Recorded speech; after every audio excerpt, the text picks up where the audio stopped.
So what's your most expensive Pokemon card? Oh, me?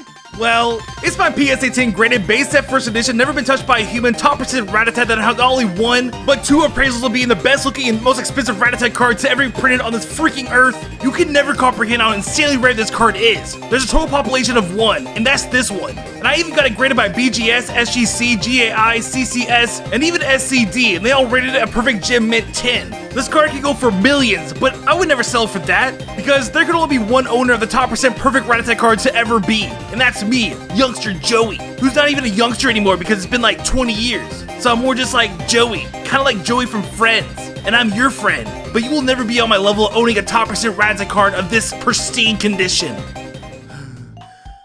Oh, that's cool. Cool.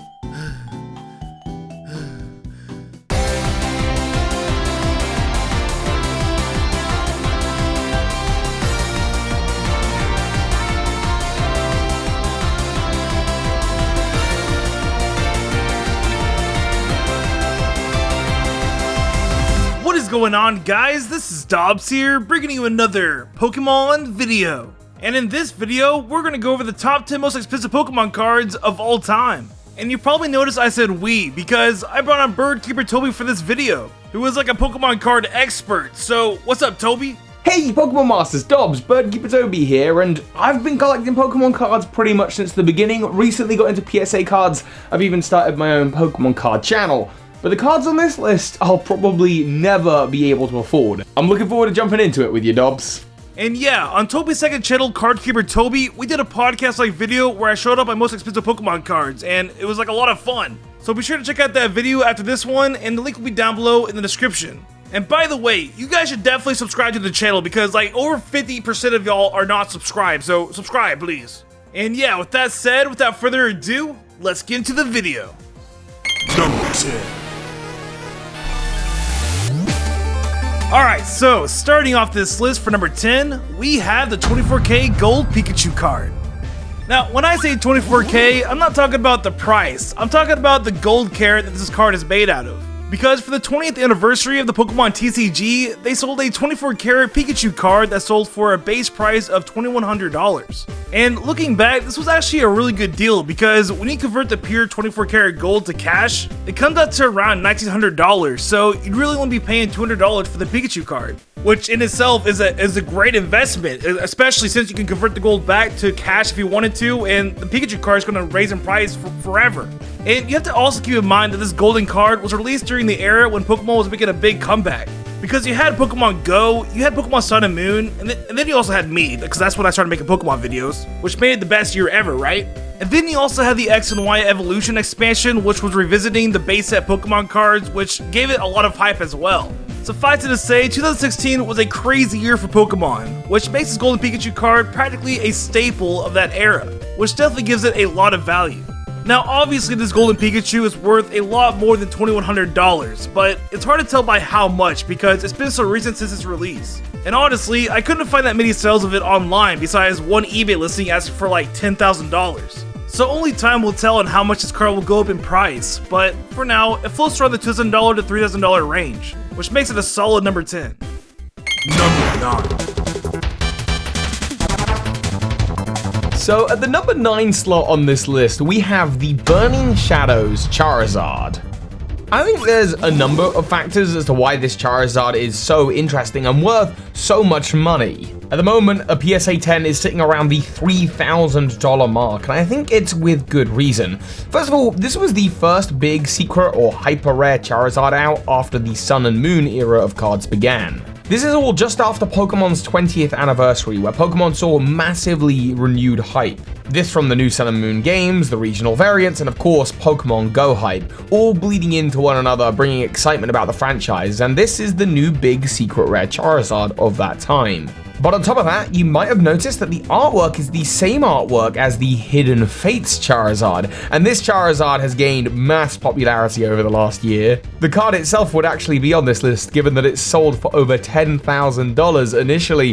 The price has tanked a lot since then, it's not really worth $10,000, somebody overpaid. But that allure, that massive amount of money brought a lot of people into the franchise. They saw the Hidden Fates Charizard and then realized that the Burning Shadows variant of it is harder to pull. Granted, the Hidden Fates Charizard only sold initially once for $10,000. Since then, it's settled around the $1,500 mark. But given that the Burning Shadow Charizard is even rarer, it's currently sitting at around $2,500 to $3,000. Number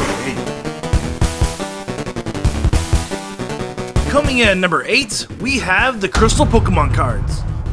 Now, the Crystal Pokemon cards were very cool because they had the unique ability to change typings when given an energy card. So these Pokemon weren't quote-unquote shiny, but instead they were considered to be colorless, which pretty much explains why all of them had the normal typing to their Pokemon cards, because they are technically considered to be typeless, hence the Crystal Pokebody. Now, I would say the main reasons why these Pokemon cards are incredibly expensive and reach up to the $4,000 range is due to the fact that these Pokemon cards were the secret rare of the Skyridge and Acapulco's expansions. And if you didn't know, these were the last 2 expansions that Wizards of the Coast made before Nintendo took over Pokemon cards for forever. So, given that these are the last secret rares of the Wizards of the Coast era, makes these Pokemon cards pretty special, which raises their value by a ton. On top of that, these cards had a very short print life because they were released right before Ruby and Sapphire came out. And of course, Nintendo wanted to push out the 3rd generation Pokemon cards and promote their new video game. So they quickly moved on to the EX Ruby and Sapphire expansion, which also makes these Crystal Pokemon cards very rare. And lastly, it also helps out a ton that these cards feature very popular Pokemon. Because you have Pokemon like Charizard, which is pretty much the magnum opus of Pokemon cards, and then you have Pokemon like Lugia, Ho-Oh, and Celebi, which were the hot and new legendaries of that time. So yeah, these Crystal Pokemon cards have a lot going for them, which makes them among the rarest and most expensive cards of all time, which is why we place them at number 8 for this list. Number 7. So coming in at number 7, we have the first edition Red Cheeks Pikachu, capping out at $7,500. This is a big one because this is the very original Pikachu, and I know what you're thinking, don't all Pikachu have red cheeks? And sure, by Jungle they certainly did, but not back in Base. In Base Unlimited, which is what most people had, Pikachu actually had yellow cheeks, and it was only in the first edition print run, which is already so much rarer than Unlimited, that some of the Pikachu had red cheeks. Now, Bulbapedia claims this amount to be 50%, so half of the first edition Pikachus, though I suspect it might be even less than that. And it's definitely, I think, grown in popularity a lot over the recent months, especially with Logan Paul's stream, where every time a Pikachu would come on screen, he'd say, "Is it red cheeks? Is it red cheeks?" But this also allows us to shine a light on misprints in general, because while there are some very commonly known misprints, like this Pikachu with red cheeks, or right here I have a Scyther that has it's missing the jungle stamp, there are some very commonly known misprints as a result of repeated errors in printing. A misprint is a weird Pokemon card because it's a card that has really no limit on how valuable it might be. Technically the card is wrong, it's faulty. I have a Charizard here that's been miscut, but according to the PSA registration number, there are only 5 out there as of recording this video, which means this card is 1 of 5 and it's a Charizard. How much is it worth? Well, it's however much people are willing to pay. So, get in your bids now, please, please. As for now, this first edition Red Cheeks Pikachu is probably the most famous of the misprints, and yet it caps out at $7,500. Number 6. Coming in number 6, we have the Pokemon Snap Pokemon cards. Now, these cards are incredibly rare, like insanely rare. Because over 20 years ago in 1999, Core Comic and the TV show 64 Mario Stadium both held contests that took place in the recently released Pokemon game, Pokemon Snap. And the premise of this contest was taking a picture in Pokemon Snap and submitting it, and then hope you got the best one out of thousands of readers and viewers. But the likeliness of you winning was extremely low because there's only 5 winners for each contest, totaling in only 10 winners and 10 unique Pokemon cards from Pokemon Snap. Now, what makes these Pokemon cards insanely rare and potentially very, very expensive is for the fact there was only 20 copies of each Pokemon Snap picture made into a Pokemon card. And who knows how many of them exist today, because it's been over 20 years now, and I kinda doubt the winners were thinking about preserving them to later sell for an insanely high price. They probably just gave them away to their friends and family because they had 20 of them, which likely consisted of having the cards in their pockets and hands and getting all worn out. In fact, out of the 200 Pokemon Snap cards that were made, there are only 2 PSA 10 graded cards that exist, which are the Snap Poliwag and the Snap Gyarados, which is pretty insane. Now, when it comes to the price, it just gets crazy because these Pokemon cards are priceless. They're so rare with such a low public awareness on them that it's just so hard to find any sale of them anywhere. There's even an article about PSA not grading a few of them because they just didn't know if it was real or not. So it's hard to tell exactly how much these Pokemon cards are worth, but they are definitely in the top 10. And maybe one day one of the 2 PSA 10 graded cards will be sold and really showcase how much these cards can go for. But for now, it's pretty unknown, which is why we're placing it around the number 6 spot. Number 5. Okay, with number 5, and I could talk about this forever because it's my passion, is shiny Pokemon. And no, I'm not talking about shiny Pokemon cards, I'm talking about shining Pokemon within Pokemon cards. The representation of shiny Pokemon in the trading card game has grown throughout the years, starting in the Neo Revelation set with just 2, a Magikarp and a Gyarados. Nowadays we get entire sets like Shining Legends and Hidden Fates filled to the brim with shiny Pokemon. There are now just over 230 shiny Pokemon in the card game, but those very original ones, the Shinings from Neo Revelation and Neo Destiny, are definitely the most sought after. First of all, they're the only time shiny Pokemon appeared in the Wizards of the Coast era, and you can still have them in first edition or unlimited, and so naturally those first editions are worth so much more. And of this group of cards, yeah, you've got Magikarp and Gyarados, which are special in their own right. There's Steelix, which maybe isn't that exciting, and Tyranitar as well. But then you get onto even bigger Pokemon like Celebi and Mewtwo, and there's even a Japanese exclusive Koro Koro magazine promo of Mew. A beautiful card, but of course, Shining Charizard is at the forefront as always. And in fact, as the newer Shining Charizards have grown in popularity, it's only solidified this Pokemon card's place in history. The first edition can go upwards of $10,000. Definitely at the upper end, but it's still soaring high, but that's just what Charizards do. Number 4. Alright, so here's where the video gets kinda crazy. For number 4, we have the Game Freak gift cards, and these cards go for an insanely high price. Now, there are 3 Pokemon cards that I know of that fall into this category, but I'm only going to focus on one of them. And this one card is known as the Ichihara GX Pokemon card, and it is definitely one of the most expensive and rarest Pokemon cards ever. And to give a little backstory about this card, the person that you see on here is the president of the Pokemon Company, and his name is Kazu Ichihara. And how the story goes, at a private event for Ichihara's 60th birthday, these custom cards were given out to the employees of Game Freak, Nintendo, and possibly friends and family.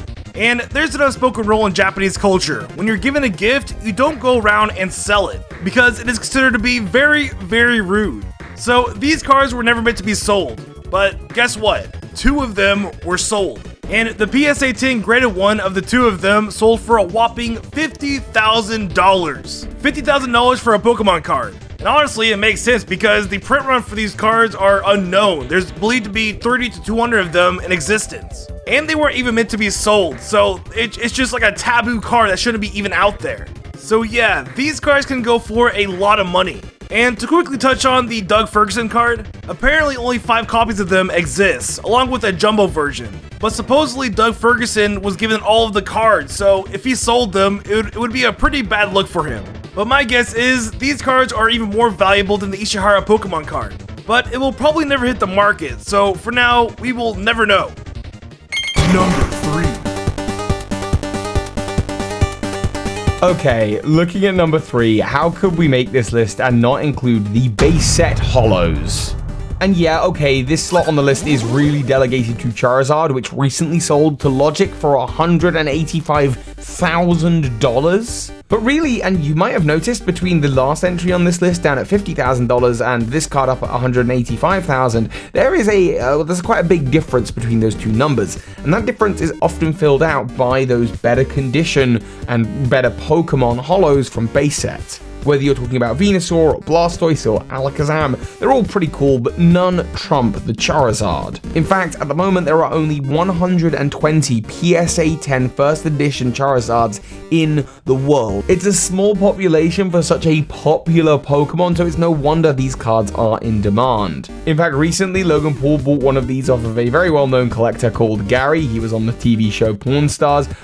Gary has 7 of them. Sold one to Logan Paul for $150,000, and that's not even his best Charizard, because on top of that, he has 2 BGS graded Charizards. The way that it works is PSA kind of gives an overall grade, kind of average when you combine together all of the nicks and scratches and dents around a card. But BGS really goes into everything, centering, scratches, everything gets graded individually, and then those grades get added up. And if everything's not a 10, then the card does not get a pristine 10. These are the only 2 Charizards like that in the world, so who knows how much they're worth. Number 2. Now, for number 2, we have sealed product, and this one has a variety of things under its umbrella. And of course, we're probably talking about the first edition base set booster box that Logan Paul just recently bought for $217,000. And technically, this is the highest price sealed product in Pokemon sold in auction history.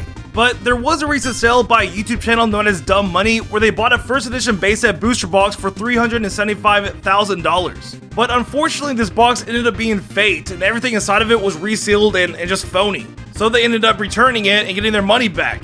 So right now, the market is capped by Logan Paul's purchase of $217,000. But this recent purchase by Dumb Money just shows the potential that sealed product has in the market, and probably eventually will be the most expensive thing that you can buy that's related to Pokemon cards, trumping even number 1. Because you know what they say, sealed product can become unsealed, but unsealed product can't become sealed. And really, for that very reason is why we decided to choose sealed product for number 2 on this list. But I would not be surprised at all if this becomes the most expensive thing that you can buy in the market. But for now, let's see what we got for number 1.